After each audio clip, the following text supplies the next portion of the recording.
We're now joined by Regina Egea. She's been on with us before. There's an important message today. She's founder and chair of Garden State Initiative. Good to see you, Regina.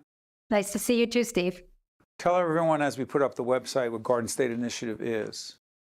It's a public policy organization that focuses on broad economic matters in the state, including energy, transportation, our performance on unemployment, et cetera. So we try to really give a good temperature check on how the state is doing economically. Tell folks very quickly about your leadership journey. You've had some key leadership positions in a variety of sectors. Talk about that.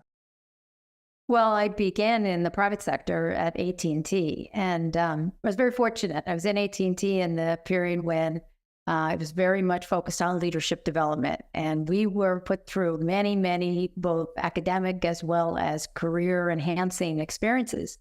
And it really put me in situations that you really learn to understand yourself and how you behave when you are put under stress, when you are put in, a spotlight, et cetera.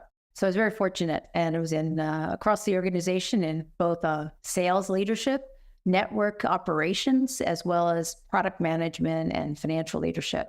So it was an interesting preparation for going into government. After a career at AT&T, I joined the Christie administration as the chief of staff to the treasurer, and into the governor's office, overseeing the authorities unit, which includes a wide range of government functions, and then ultimately the chief of staff for Governor Christie.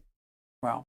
Since it's interesting, you work with Governor Christie, and Governor Christie and I have talked about different leaders who he's had working on his team, and the governor and I have had many discussions and sometimes debates about leadership style, because there's no one way to get things done, but he clearly got things done.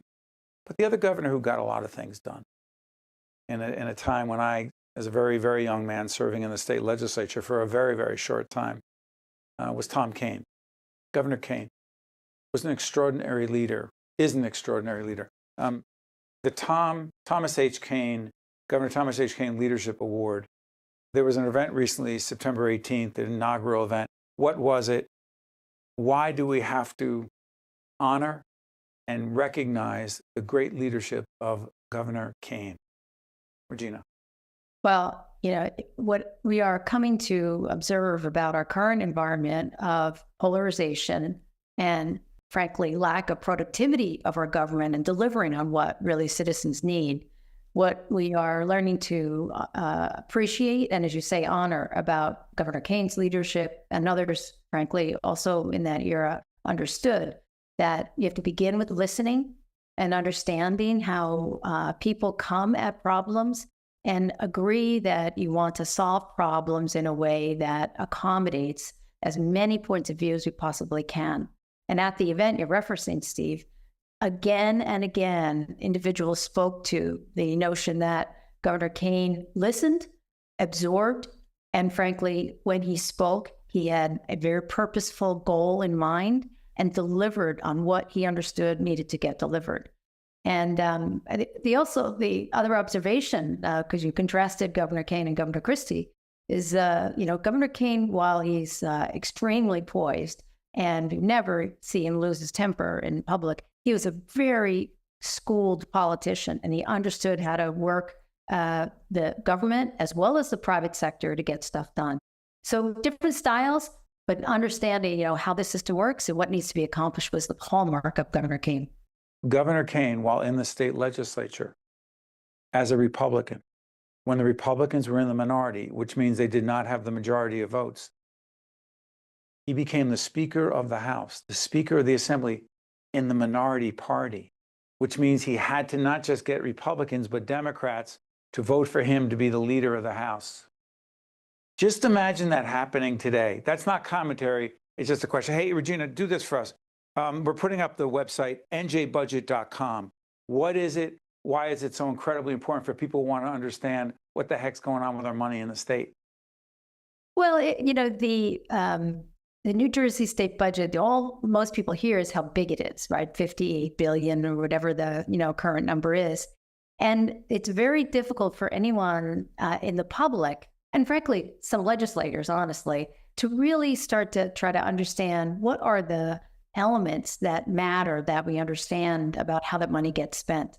And so this is njbudget.com, which, Steve, you've heard me say this before. I find it completely ironic that in 2025, the URL njbudget.com wasn't taken. And so when we launched this product, it was really to help people understand the New Jersey budget. And we began with what gets a lot of the press at the end of the budget cycle, is those elements that get added in at the last minute. And they are important because they are part of the negotiation process, not just the spending plan. So our goal is to keep building on this product that shows in a very user-friendly way some of these elements of the budget, how the spending was last year, how it was this year, and when the governor's budget gets presented in the following year, what is being proposed.